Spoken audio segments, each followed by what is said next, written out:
Welcome to Learning Management System LMS Karnataka.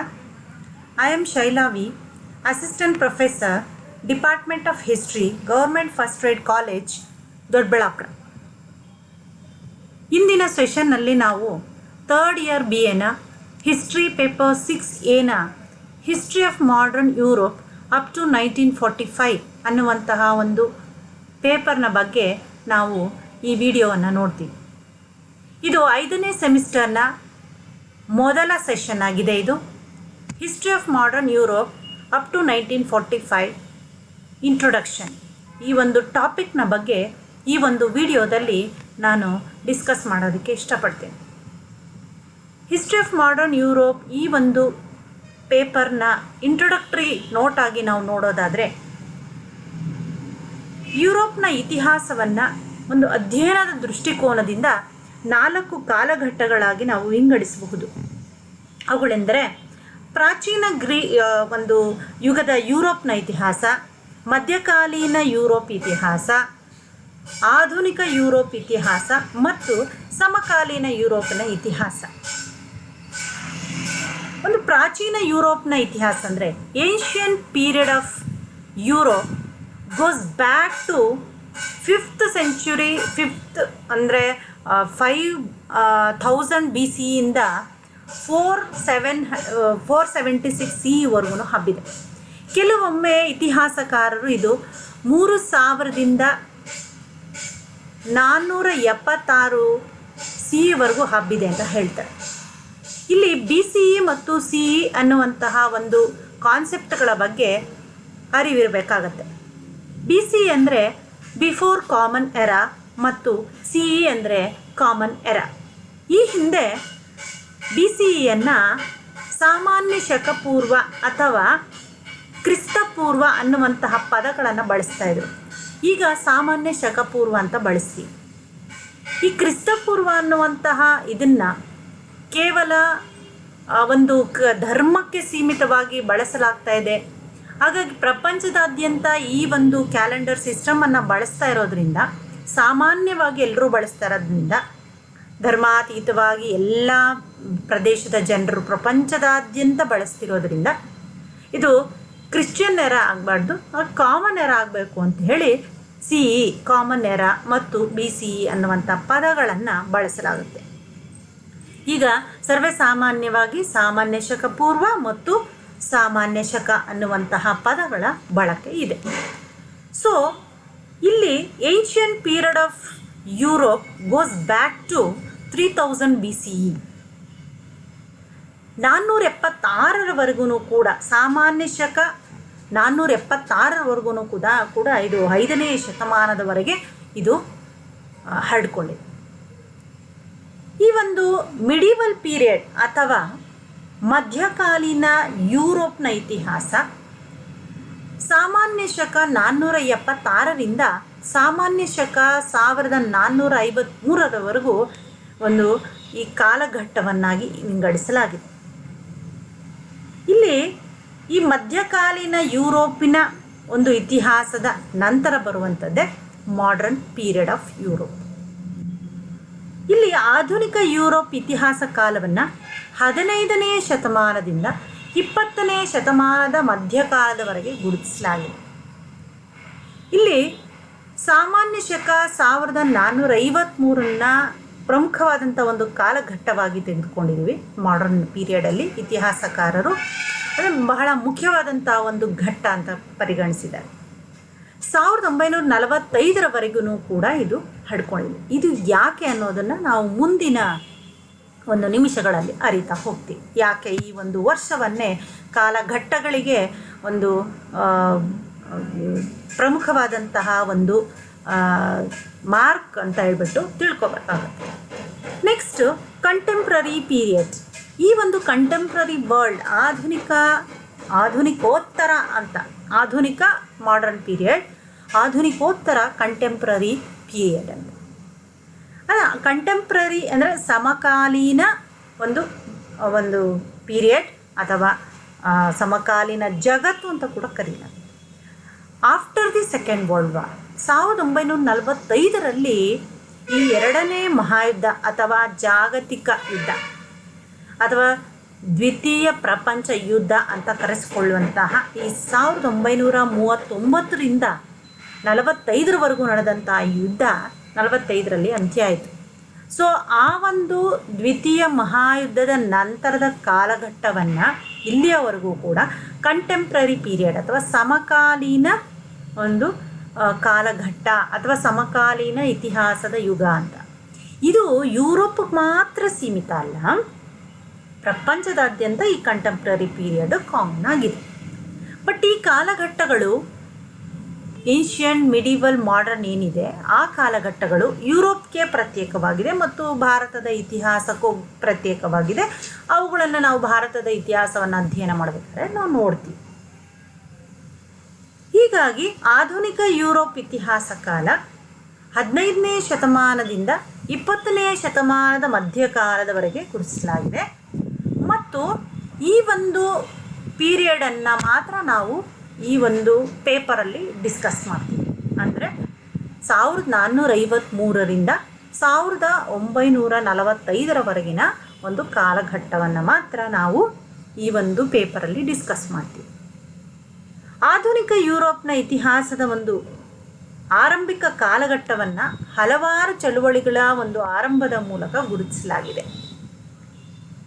ಅವುಗಳೆಂದರೆ ಒಂದು ಪುನರುಜ್ಜೀವನ ಮತ್ತು ಭೌಗೋಳಿಕ ಅನ್ವೇಷಣೆಗಳು, ಧಾರ್ಮಿಕ ಸುಧಾರಣೆಗಳು, ಪ್ರತಿ ಸುಧಾರಣೆ ಮತ್ತು ರಾಷ್ಟ್ರ ರಾಜ್ಯಗಳ ಏಳಿಗೆ, ಹೀಗೆಲ್ಲ ನಾವು ನೋಡ್ತೀವಿ.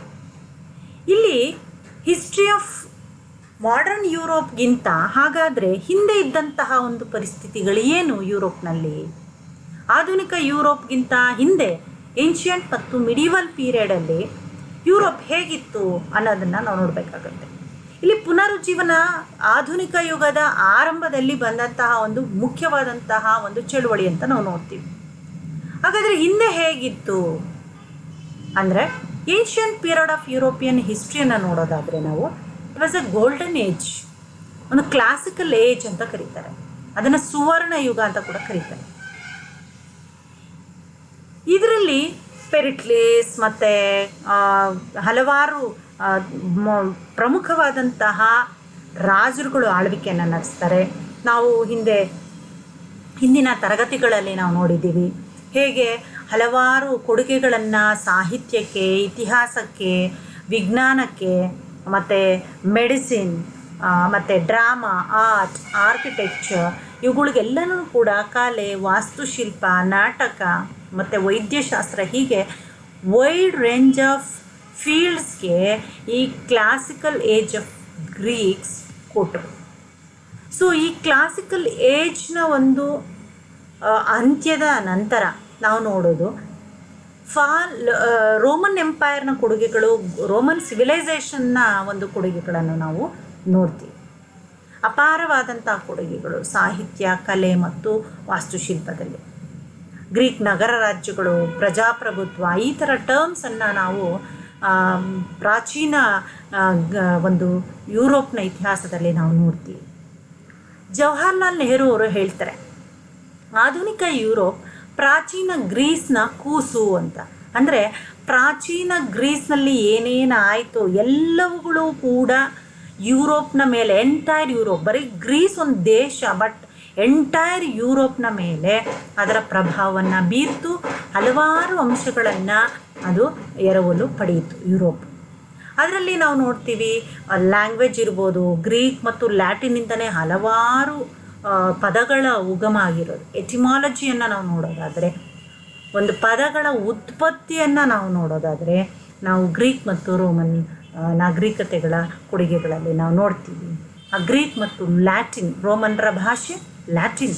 ಸೊ ಲ್ಯಾಟಿನ್ ಭಾಷೆಯ ಒಂದು ಪದಗಳಲ್ಲಿ ನಾವು ಅದರ ಮೂಲವನ್ನು ಹುಡುಕೊಂಡು ಹೋಗಬೇಕಾಗುತ್ತೆ. ಸೊ ಹೀಗೆ ಬರೀ ಪದಗಳಿಗೆ, ಭಾಷೆಗಳಿಗೆ ಅಷ್ಟೇ ಅಲ್ಲ, ಸಾಹಿತ್ಯಕ್ಕೆ ಮತ್ತು ಕಲೆ, ವಾಸ್ತುಶಿಲ್ಪ, ಹೀಗೆ ವೈದ್ಯಶಾಸ್ತ್ರ, ಭೂಗೋಳಶಾಸ್ತ್ರ, ಹೀಗೆ ವೈಡ್ ನಂಬರ್ ಆಫ್ ಫೀಲ್ಡ್ಸಲ್ಲಿ, ಕ್ಷೇತ್ರಗಳಲ್ಲಿ ಅಪಾರವಾದಂಥ ಒಂದು ಕೊಡುಗೆಯನ್ನು ಕೊಟ್ಟಿತ್ತು ಗ್ರೀಕ್ ಮತ್ತು ರೋಮನ್ ಸಿವಿಲೈಸೇಷನ್ಸ್. ಸೊ ಈ ancient period of European history ended with the fall of Roman empire. Roman ಎಂಪೈರ್ನ ಅವನತಿಯೊಂದಿಗೆ ಇದು ಅಂತ್ಯ ಆಯಿತು. ಹಾಗೆ ಇನ್ನು ಮಿಡಿವಲ್ ಪೀರಿಯಡ್ನ ನೋಡೋದಾದರೆ, ಮಧ್ಯಕಾಲೀನ ಯುರೋಪ್ನ ಇತಿಹಾಸವನ್ನು ನೋಡಿದ್ರೆ it was A dark age. ಯಾಕೆ ಡಾರ್ಕ್ ಏಜ್? ಕ್ಲಾಸಿಕಲ್ ಏಜ್ ಅಥವಾ ಸುವರ್ಣ ಯುಗದಿಂದ, ಗೋಲ್ಡನ್ ಏಜಿಂದ ಇದೊಂದು ಕತ್ತಲೆ ಯುಗದತ್ತ ಸಾಗಿತು. ಯಾಕೆ ಅಂತ ಹೇಳಿದ್ರೆ, compared to ancient periods, it did not contribute to any developments in literature, art, architecture, etc. Contribution ಒಂದು ದೃಷ್ಟಿಕೋನದಿಂದ, ಕೊಡುಗೆಗಳ ಒಂದು ದೃಷ್ಟಿಕೋನದಿಂದ ನೋಡಿದ್ರೆ ಆ ಕೊಡುಗೆಗಳು ತುಂಬ ನಗಣ್ಯ ಅಂತ ಹೇಳ್ಬೋದು ಆ ಏನ್ಷಿಯಂಟ್ ಪೀರಿಯಡ್ಗೆ ಕಂಪೇರ್ ಮಾಡಿದ್ರೆ. ಮತ್ತು ಅದರ ಜೊತೆಗೆ it was dominated by the ಚರ್ಚ್ನ ಒಂದು ಅಧಿಪತ್ಯಕ್ಕೆ ಜನ ಒಳಗಾಗಿದ್ದರು. There was no freedom to the people. ಯಾವುದೇ ಫ್ರೀಡಮ್ ಇರಲಿಲ್ಲ. ಇದು ರಾಜಕೀಯ ಅಷ್ಟೇ ಅಲ್ಲ, ರಾಜಕೀಯ ಸ್ವಾತಂತ್ರ್ಯ ಅಷ್ಟೇ ಅಲ್ಲ. ಫ್ರೀಡಮ್ ಅಥವಾ ಸ್ವಾತಂತ್ರ್ಯ ಅಂದಾಗ ಹಲವಾರು ರೀತಿಯಾದಂಥ ಒಂದು ಸ್ವಾತಂತ್ರ್ಯಗಳನ್ನು ನಾವಿಲ್ಲಿ ಪರಿಗಣಿಸ್ಬೋದು. ಒಂದು ರಾಜಕೀಯ ಸ್ವಾತಂತ್ರ್ಯ, ಧಾರ್ಮಿಕ ಸ್ವಾತಂತ್ರ್ಯ ಇರಲಿಲ್ಲ. ರಾಜಕೀಯ ಅಂತ ಹೇಳಿದ್ರೆ ಯಾವುದೇ ರೀತಿಯಾದಂಥ ಒಂದು ವೈಯಕ್ತಿಕ ಅಭಿಪ್ರಾಯವನ್ನು ವ್ಯಕ್ತಪಡಿಸಂಗಿರಲಿಲ್ಲ. ಧಾರ್ಮಿಕ ಸ್ವಾತಂತ್ರ್ಯ ಇರಲಿಲ್ಲ ಅಂದರೆ ಇಲ್ಲಿ ಚರ್ಚ್ ಏನು ಹೇಳುತ್ತೋ ಅದೇ ಧರ್ಮವನ್ನು ಅವರು ಫಾಲೋ ಮಾಡಬೇಕಾಗಿತ್ತು, ಅನುಸರಿಸಬೇಕಾಗಿತ್ತು ಜನ. So there was no freedom of ಒಂದು ರಿಲಿಜಿಯನ್ ಟು ದ ಪೀಪಲ್. ಇದು ಆರ್ಥಿಕ ಸ್ವಾತಂತ್ರ್ಯವನ್ನು ಕಸಿದುಕೊಂಡು ಬಿಡ್ತು from the point of view of king as well as people. Church was a state inside the state ಅಂತ ಹೇಳ್ತಾರೆ. It was a state inside the state itself. ಒಂಥರ ಇದು ಹೇಗಿತ್ತು ಅಂದರೆ, ರಾಜ್ಯಕ್ಕೆ ಯಾವ್ದ್ಯಾವ್ದು ಅಧಿಕಾರಗಳಿರಬೇಕೋ ಅಂಥವುಗಳೆಲ್ಲ ಇದು ಕೂಡ ಹೊಂದಿತ್ತು. ಬರೀ ಇದು ರಾಜಕೀಯ ವಿಷಯಗಳಿಗೆ ಕೈ ಹಾಕೋದಲ್ಲ, ಎಕನಾಮಿಕ್, ಆರ್ಥಿಕ, ಇನ್ನೇನೇನು ಕ್ಷೇತ್ರಗಳಿದೆಯೋ ಸಮಾಜದಲ್ಲಿ ಅವುಗಳೆಲ್ಲವುಗಳಲ್ಲೂ ಇದು ಕೈ ಹಾಕ್ತಾಯಿತ್ತು. It was not confined only to religious matters, but it was meddling with all the matters of the state, all the matters. Actually ಧರ್ಮ ಅಥವಾ ಚರ್ಚ್ ಇರೋದು ಒಂದು ಚರ್ಚ್ನ ಒಂದು ಕಾರ್ಯಗಳನ್ನು ಅದು ಮುಂದುವರ್ಸ್ಕೊಂಡು ಹೋಗೋದಕ್ಕೆ. ಅಂದರೆ ಚರ್ಚ್ ಅಂದ್ರೇ ಧಾರ್ಮಿಕ ವಿಷಯಗಳಿಗೆ ಸೀಮಿತವಾಗಿರಬೇಕಾಗಿತ್ತು. But it did not so. ಆ ರೀತಿಯಾಗಿ ಅದು ನಡೆದುಕೊಳ್ಳಲಿಲ್ಲ. ಆರ್ಥಿಕವಾಗಿ ರಾಜ್ಯಕ್ಕೆ ಏನೇನು ಅಧಿಕಾರಗಳಿರುತ್ತೋ, ಅಂದರೆ ಟ್ಯಾಕ್ಸಸ್ಗಳನ್ನು ಲೆವಿ ಮಾಡೋದಿರ್ಬೋದು, ಟು ಲೆವಿ ಟ್ಯಾಕ್ಸಸ್ ಅಂದರೆ ತೆರಿಗೆಗಳನ್ನು ವಿಧಿಸುವ ಹಕ್ಕನ್ನು ಕೂಡ ಇದು ಹೊಂದಿತ್ತು. ಇದು ಒಂದು ರಾಜ್ಯ ಅಥವಾ ಒಂದು ಸರ್ಕಾರಕ್ಕಿರುವಂಥ ಒಂದು ಅಧಿಕಾರವನ್ನು ಇದು ಚಲಾಯಿಸ್ತಿತ್ತು. ಹಾಗೆ ನ್ಯಾಯಾಧಿಕಾರ, it had judicial powers also. It was exercising judicial powers also. ಅಂದರೆ ಇದು ನ್ಯಾಯ ತೀರ್ಮಾನಗಳನ್ನು ಕೊಡುವಂತಹ ಕಾರ್ಯವನ್ನು ಕೂಡ ಇದು ಕೂಡ ಮಾಡ್ತಾಯಿತ್ತು. ಅಂದರೆ ರಾಜ್ಯಕ್ಕೆ ಮಾತ್ರ ಅದು ಇರಬೇಕಾಗಿತ್ತು, ಅದು ರಾಜ್ಯದ ಕಾರ್ಯ, ಬಟ್ ಇದು ಕೂಡ ಅದನ್ನು ಮಾಡ್ತಾಯಿತ್ತು. ಸೊ ಹೀಗೆ ಆರ್ಥಿಕ ಸಮಾಜದಲ್ಲಿ ಇನ್ಯಾವುದೇ ವಿಷಯಗಳು without the knowledge of church nothing was happening in the society. ಹುಟ್ಟಿನಿಂದ ಸಾವಿನವರೆಗೂ ವಿವಿಧ ಏನೇನು ಕಾರ್ಯಗಳು ಸಮಾಜದಲ್ಲಿ ಆಗ್ತಾಯಿದ್ವೋ ಎಲ್ಲವೂ ಕೂಡ ಚರ್ಚ್ನ ಗಮನಕ್ಕೆ ಬರಬೇಕಾಗಿತ್ತು. So society was also under the control of church. So ಹೀಗೆ ಈಗಿದ್ದಿದ್ದರಿಂದ ಧರ್ಮದ ಒಂದು ಅತೀತವಾಗಿ ಏನು ಯೋಚನೆ ಮಾಡಬಾರ್ದಾಗಿತ್ತು. ಸೊ ಕಲೆ, ವಾಸ್ತುಶಿಲ್ಪ ಇವುಗಳೆಲ್ಲವೂ ಕೂಡ ಧರ್ಮಕ್ಕೆ ಸೀಮಿತ ಆಗ್ತಾ ಹೋಯಿತು. ಧರ್ಮಕ್ಕೆ ಸೀಮಿತ ಆಗಿದ್ದರಿಂದ ಯಾವುದೇ ರೀತಿಯಾದಂತಹ ಒಂದು ಭಾವನಾತ್ಮಕ ಇನ್ನಿತರ ಒಂದು ಬೆಳವಣಿಗೆಗಳು ಇಲ್ಲದೆ ಹೋಗಿದ್ದರಿಂದ ಪ್ರೋಸ್ ಇರ್ಬೋದು, ಪೊಯೆಟ್ರಿ ಇರ್ಬೋದು, ಆರ್ಟ್, ಆರ್ಕಿಟೆಕ್ಚರ್, ಲಿಟ್ರೇಚರ್ ಏನೂ ಕೂಡ ಧರ್ಮಾತೀತವಾಗಲಿಲ್ಲ, ಧರ್ಮಕ್ಕೆ ಮಾತ್ರ ಸೀಮಿತವಾಗಿತ್ತು. ನಾವು ನೋಡ್ತೀವಿ ಸಂತ Augustine the city of god, ಈ ಚರ್ಚಿನ ಒಂದು ಅಧಿಕಾರವನ್ನು ಬಲಪಡಿಸೋದಕ್ಕೆ ಏನೇನು ಮಾಡಬೇಕು ಎಲ್ಲವುಗಳನ್ನು ಆ ಸಾಹಿತ್ಯಗಳು ಮಾಡ್ತಾಯಿದ್ವು. ದೇವರು, ದೈವ, ಪೋಪ್ ಹೀಗೆ ಇದರ ಸುತ್ತನೇ ಎಲ್ಲವುಗಳನ್ನು ಸುತ್ತುತ್ತಾ ಇತ್ತು.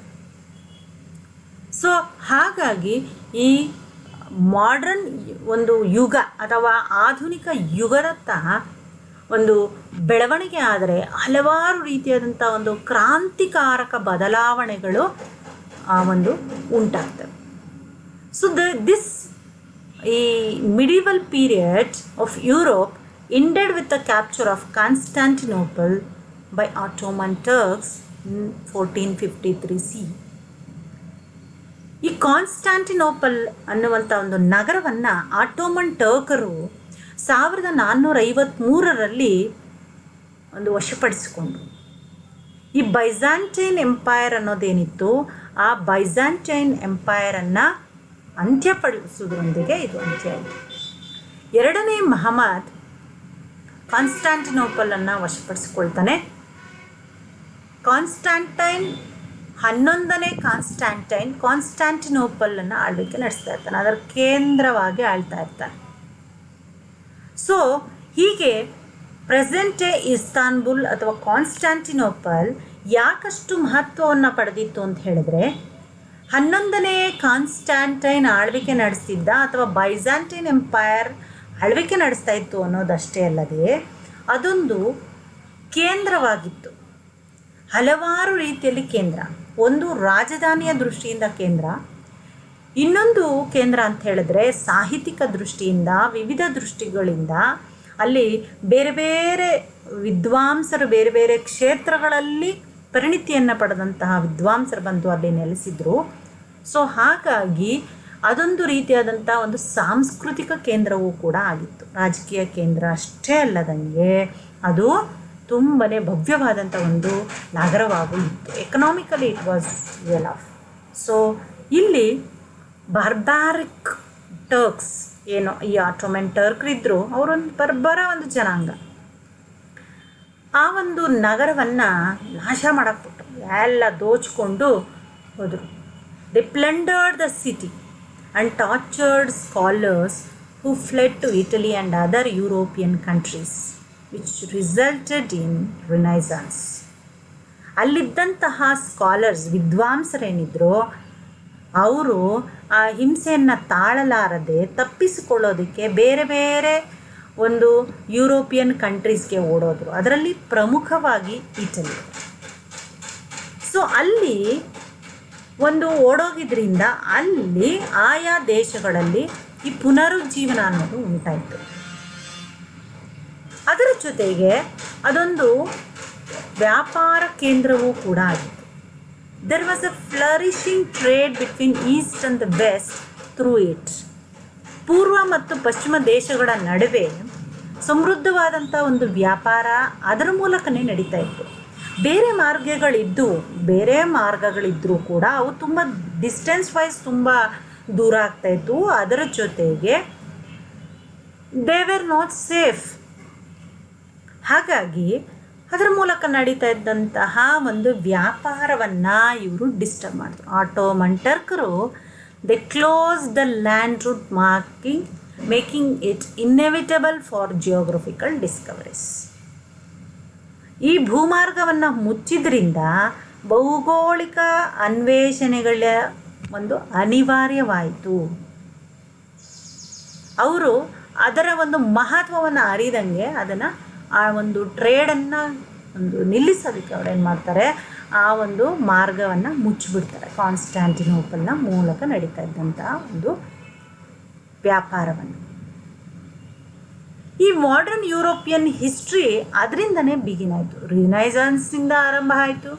ಹಾಗೆ ಭೌಗೋಳಿಕ ಅನ್ವೇಷಣೆಗಳು, ಮತ ಸುಧಾರಣೆ, ಪ್ರತಿ ಸುಧಾರಣೆ, ರಾಷ್ಟ್ರ ರಾಜ್ಯಗಳ ಏಳಿಗೆ, ಇನ್ನೂ ಮುಖ್ಯವಾದಂಥದ್ದು ಇಂಡಸ್ಟ್ರಿಯಲ್ ರೆವಲ್ಯೂಷನ್ ಆರ್ ಕೈಗಾರಿಕಾ ಕ್ರಾಂತಿ, French revolution, Italian unification movement, German unification movement, first world war and second world war.